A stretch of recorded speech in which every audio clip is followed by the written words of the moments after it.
Bismillahirrahmanirrahim. Assalamualaikum warahmatullahi wabarakatuh. Alhamdulillahirabbil alamin wa bihi nasta'inu ala umuri dunya waddin wassalatu wassalamu ala nabiyyina Muhammadin wa ala alihi wa ashabihi ajmain. Amma ba'd. Saudaraku yang semoga Allah Ta'ala muliakan, kita lanjutkan pelajaran Al-Muyassar fi Ilmin Nahwi. Sebelum kita lanjut kepada isi mansub yang berikutnya, mu'alif memberikan tambahan keterangan tentang pembagian fi'il berdasarkan butuh atau tidaknya kepada maf'ul bih. Fi'il ini terbagi menjadi dua. Yang pertama disebut dengan lazim, yang kedua muta'addi. Lazim definisinya adalah ma la yansibul maf'ula bihi, apa yang tidak membutuhkan maf'ul bih, atau apa yang tidak perlu menyediakan maf'ul bih. Kemudian yang berikutnya ma yansibul maf'ula bihi, apa yang membutuhkan atau menyediakan maf'ul bih. Kita bisa sederhanakan dengan seperti ini ya. Jadi lazim itu adalah fi'il yang dia tidak butuh kepada maf'ul bih. Jadi walaupun maf'ul bihnya tidak ada, fi'il tersebut tetap bisa menjadi kalimat yang mufid, yang bisa sempurna memberikan faidah. Akan tetapi yang muta'addi, dia tidak akan menjadi jumlah atau menjadi kalimat yang mufid, yang memberikan faidah apabila tidak didatangkan atau tidak disediakan maf'ul bihnya. Contoh yang lazim, dhahaba sa'idun. Dhahaba itu maknanya atau artinya telah pergi. Sa'idun ini nama orang, Sa'id. Sa'id telah pergi. Walaupun tidak ada kalimat tambahan sebagai maf'ul, kalimat atau jumlah, kita sebut jumlah kalau dalam bahasa Arab ya, tapi kalau dalam bahasa Indonesia kita sebut dengan kalimat. Kalimat atau jumlah yang tersebut di sini, dhahaba sa'idun, ini menjadi jumlah mufidah, jumlah yang mufid. Karena orang yang mendengarkan kalimat atau jumlah tersebut, dia sudah paham dengan maksud yang disampaikan dari jumlah tersebut. Sa'id telah pergi. Itu adalah yang lazim. Contoh yang lain, kharaja al-ustadu. Ustad telah keluar. Ini pun sama fi'il yang lazim. Lalu bagaimana contoh fi'il yang muta'addi? Yang muta'addi contohnya adalah doroba, artinya telah memukul. Aliyun ini nama orang, Ali sebagai fa'il. Ali telah memukul. Mufid tidak, memberikan faidah tidak, kurang ya. Karena kalau kita mendengar kata memukul berarti ada yang dipukul. Ali telah memukul. Kira-kira orang yang mendengar paham tidak dengan apa yang diucapkan tersebut? Tentunya masih bertanya-tanya, memukul apa? Memukul siapa? Nah, itulah yang disebut dengan fi'il muta'addi. Dia membutuhkan kepada objek atau maf'ul bih. Maka di sini ada al-kalba, ini sebagai maf'ul bih. Ali telah memukul seekor anjing. Taib. Sa'alat tilmidun, seorang murid telah bertanya. Kalimat ini tidak mufid, tidak menjadikan orang yang mendengarnya mendapatkan faidah yang sempurna. Maka inilah disebut dengan fi'il muta'addi. Ketika ada maf'ul, didatangkan maf'ul atau disediakan maf'ul, maka dia menjadi mufid. Sa'alat tilmidun ustadan, seorang murid telah bertanya kepada ustad. Itulah bedanya fi'il lazim dan muta'addi. Lalu bagaimana cara kita membedakan antara fi'il mana yang lazim dan fi'il mana yang muta'addi? Ulama memberikan keterangan ya. Ada yang menyebutkan bahwasanya fi'il lazim itu adalah fi'il atau perbuatan yang dilakukan oleh seluruh anggota badan. Contoh dhahaba itu semuanya pasti pergi. Tidak akan pergi telinganya saja atau tangannya saja. Kharaja itu pun semuanya keluar ya. Tidak akan keluar tangannya saja atau badannya saja atau kepalanya saja. Akan tetapi yang muta'addi itu dilakukan oleh sebagian anggota badan. Contoh doroba, memukul, itu tentunya yang melakukan pukulan adalah tangannya. Jadi satu bagian badan saja, tidak seluruh badan.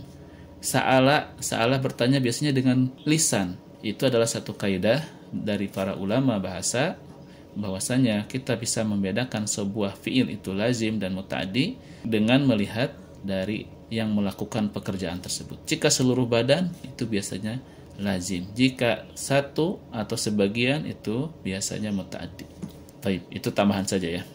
Berikutnya ada pembagian lagi tentang fi'il muta'addi. Fi'il muta'addi itu terbagi lagi menjadi dua. Yang pertama adalah ma yata'adda ila maf'ulin wahidin. Apa yang membutuhkan kepada satu maf'ul saja. Jadi dengan adanya satu maf'ul sudah cukup menjadikan kalimat atau jumlah tersebut menjadi mufid.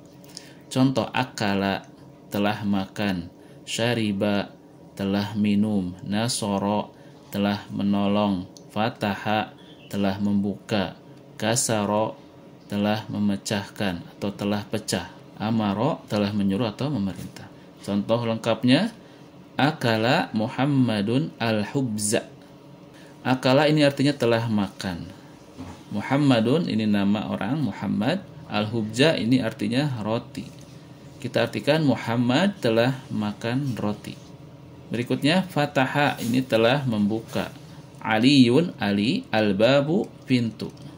Ali telah membuka pintu. Itu hanya membutuhkan satu maf'ul. Dengan maf'ulnya satu itu sudah sempurna kalimatnya. Tapi ada juga fi'il yang dia membutuhkan kepada dua maf'ul, yaitu ma yata'adda ila maf'ulaini. Apa yang membutuhkan kepada dua maf'ul. Contoh, a'ta telah memberi, sa'ala telah bertanya atau meminta, kasa telah memakaikan pakaian, manaha telah memberi, melimpahkan atau mendermakan, albasa telah memakai, allama telah mengajarkan. Contoh, a'taitu ini adalah fi'il dan fa'il. Fi'ilnya a'ta, tu ini sebagai fa'ilnya. Fa'il dari a'ta. As-sa'ila ini maf'ul bihnya, artinya adalah orang yang meminta. Ini as-sa'il, dia adalah sigoh atau bentuk kata isim fa'il. Maka kita artikan dengan orang yang meminta. Lalu di sini muncul lagi to'aman, ini maf'ul yang kedua. Maknanya adalah makanan. Kita artikan a'taitu sa'ila to'aman. Aku telah memberi kepada orang yang meminta berupa makanan. Kita bisa artikan seperti itu. A'ta merupakan fi'il yang muta'addi. Dan dia muta'addi ila maf'ulaini. Dia membutuhkan dua maf'ul. Maka ketika kita datangkan satu saja, kalimat tersebut tidak mufid. Contoh, a'taitu sa'il. Aku telah memberikan kepada orang yang meminta. Tidak jelas. Yang diberikannya apa? Maka butuh satu lagi sebagai maf'ulnya, yaitu to'aman. Barulah kalimat tersebut menjadi mufid. Yaitu menjelaskan bahwasanya aku telah memberi kepada orang yang meminta sebuah makanan. Contoh yang lain, kasautu. Ini kasa awalnya ya, karena bersambung dengan dhamir rafa mutaharrik, maka dia mabni ala sukun. Kasautu artinya aku telah memakaikan. Al-fakiro, orang fakir, sauban, pakaian. Maka kalau kita tidak datangkan dua maf'ul, kalimat atau jumlah ini tidak sempurna. Contoh ya, kasautul fakiro, aku telah memberikan kepada orang fakir. Apa yang diberikan? Tidak jelas. Maka butuh satu lagi maf'ul. Yang diberikannya itu apa? Bisa makanan, bisa pakaian, bisa uang, bisa benda, dan lain-lain. Nah, di sini didatangkan maf'ul yang kedua yaitu sauban. Maka ini menjadi mufid. Kasautul fakiro sauban. Aku telah memakaikan kepada orang yang fakir suatu pakaian atau sebuah pakaian. Ya, bisa untuk menerjemahkan bagaimana enaknya ya. Karena yang penting kita paham maksudnya, bahwa di situ adalah fa'ilnya aku, fi'ilnya kasa, yaitu memakaikan atau memberikan pakaian atau memakaikan pakaian. Maf'ul pertamanya al-fakir, maf'ul keduanya adalah sauban. Jadi ada yang diberi dan ada sesuatu yang diberikannya, itu apa? Makanya disebut dengan al-fi'lul muta'addi ilal maf'ulaini. Berikutnya ada pembagian lagi tentang fi'il muta'addi atau fi'il yang membutuhkan kepada dua maf'ul. Yang pertama adalah asluhuma al-mubtada'u wal khobaru. Yang pertama adalah asal dari keduanya. Kedua ini maksudnya huma ini adalah dua maf'ul tersebut. Asal dari kedua maf'ul tersebut adalah yang pertama mubtada, yang kedua khobar. Apa saja fi'il muta'addi yang membutuhkan kepada dua maf'ul? yang dua maf'ul tersebut berasal dari mubtada dan khobar, yaitu donna, khola, hasiba, wajada, ja'ala, za'ama. Ada 6 di sini yang dicontohkan ya. Contoh, donantu aliyan ghaniyan. Aku menyangka aliyan, ali ghaniyan adalah seorang yang kaya. Jadi aliyan ghaniyan ini asalnya adalah mubtada dan khobar. Akan tetapi di sini dia menjadi maf'ul untuk don. Yang pertama ali dan yang kedua ghaniyan. Ini dua maf'ulnya. Berikutnya wajadtul ilma nafi'an. Al ilma tadinya mubtada, al ilmu. Nafi'an tadinya khobar, nafi'un. Akan tetapi datang fi'il yang membutuhkan dua maf'ul, yaitu wajada. Aku telah mendapati atau aku telah mendapatkan ilmu yang bermanfaat. Wajadtul ilma nafi'an. Itu adalah fi'il muta'addi yang asluhuma al-mubtada'u wal khobaru. Berikutnya, fi'il muta'addi ila maf'ulaini laisa asluhuma al-mubtada'a wal khobaru. Yaitu dua maf'ul tersebut bukan berupa mubtada dan khobar pada asalnya. Fi'il-fi'ilnya adalah a'to, sa'ala, kasa, manaha, albasa, allama. Ini maknanya sudah dijelaskan tadi ya. Nah, yang ini belum dijelaskan tadi ya. Dhanna itu menyangka, khola itu pun menyangka, hasiba mengira. Khola ini sama dengan dhanna maknanya. Adapun wajada mendapati, ja'ala menjadikan, za'ama menyangka atau mengklaim boleh ya.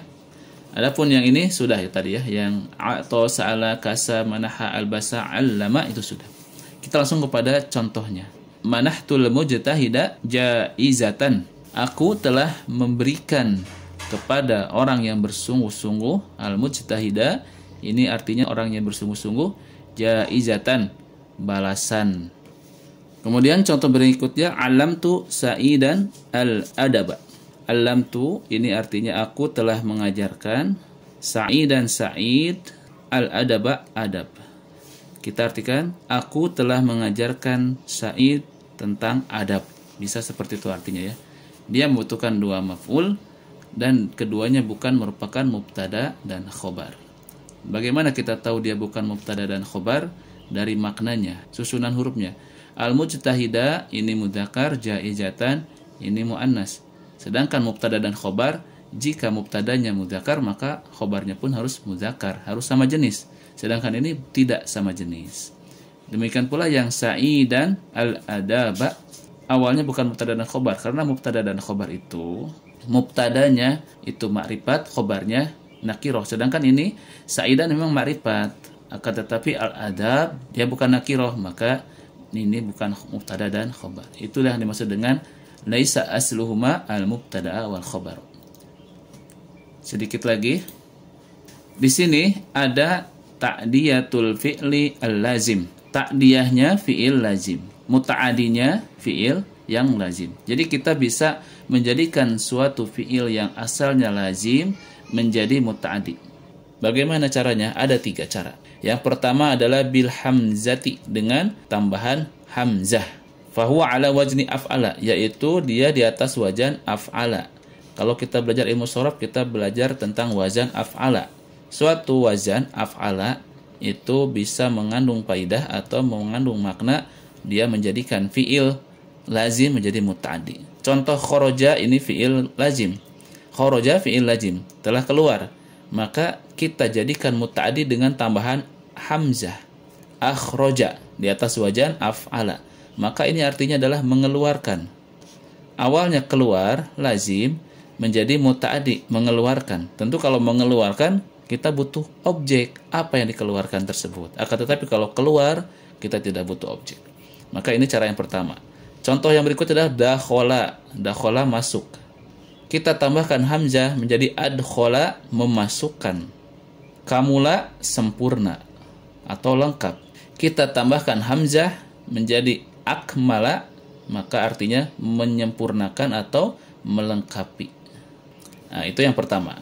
Yang kedua adalah bitad'ifil aini, dengan menjadikan tad'if pada ainul fi'linya.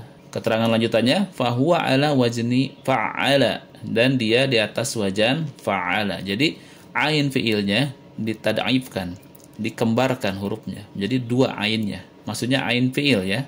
Jadi bukan huruf ain yang dua, tapi bisa jadi huruf yang lain, tapi dia dalam keadaan huruf ain fiil. Kalau kita belajar tasrif, kita belajar muqabalah. Nah, kita tahu ain fiil itu yang dimaksud yang mana. Contoh di sini ada dha'ufa, lemah. Maka ketika ain fiilnya, yaitu ain ini ya, kita tad'ifkan, yang tadinya lemah menjadi melemahkan. Kalau melemahkan, perlukan objek, perlu maf'ul. Apa yang dilemahkannya? Hasuna artinya baik. Ketika kita jadikan ain fiilnya yaitu huruf sin dengan tad'if dikembarkan, ada dua sinnya, maka menjadi hasana. Maknanya bisa macam-macam ya, memperindah, memperbaiki atau memperbagus. Tergantung jumlahnya, tergantung kalimat lengkapnya. Contoh berikutnya kaburo. Kaburo itu artinya besar dari wazan fa'ula ya. Kita jadikan ain fiilnya menjadi tad'if, menjadi dua. Jadi kabbaro, sehingga maknanya adalah membesarkan. Cara yang ketiga untuk memuta'adikan fiil yang lazim adalah biharfil jarri, dengan tambahan huruf jar. Maksudnya apa? Contohnya di sini ada dhahabtu bi Zaidin. Bi ini adalah huruf jar, Zaidin ini adalah isim majrurnya. Ketika ada fiil dan fa'il kemudian ditambahkan ba zaidah atau ba huruf jar, maka ini maknanya semakna dengan adhaba. Dhahaba itu awalnya artinya pergi ya. Dhahaba itu pergi. Adhaba memergikan atau mengeluarkan atau membuat pergi, seperti itu. Maka kalau kita dapati kalimat seperti ini, dhahabtu bi Zaidin, aku membuat Zaid pergi, seperti itu ya artinya ya. Safartu bi Aliyin, sama, ini pun sama. Safaro itu safar atau bepergian boleh. Safartu bi Aliyin, maka artinya bisa aku mensafarkan Ali, seperti itu. Jitu bi Hasanin, menjadi maknanya adalah aku mendatangkan Hasan, seperti itu. Menjadikan satu fiil yang tadinya lazim menjadi muta'addi dengan adanya huruf jar. Huruf jar itu menjadikan kalimat yang tadinya lazim tidak butuh kepada objek menjadi butuh objek. Dhahaba dia tidak butuh objek. Ketika dijadikan dhahabtu bi Zaidin, maka aku memberangkatkan. Nah, tentu kita butuh objek Zaid. Aku memberangkatkan Zaid. Safartu bi Aliin, aku memergikan aku mensaparkan Ali. Jitu bi Hasanin, aku mendatangkan Hasan. Maknanya menjadi muta'addi. Baik, itulah 3 cara untuk menjadikan fiil lazim menjadi muta'addi. Semoga bisa dipahami, dan itulah materi pada hari ini. Sampai di sini saja dulu ya. Insyaallah kita akan lanjutkan kepada penjelasan berikutnya, yaitu tentang al-maf'ul li ajri. Semoga bermanfaat. Subhanakallahumma wa bihamdika asyhadu an la ilaha illa anta astaghfiruka wa atubu ilaik. Akhirul kalam wa billahi taufiq wal hidayah. Wassalamualaikum warahmatullahi wabarakatuh.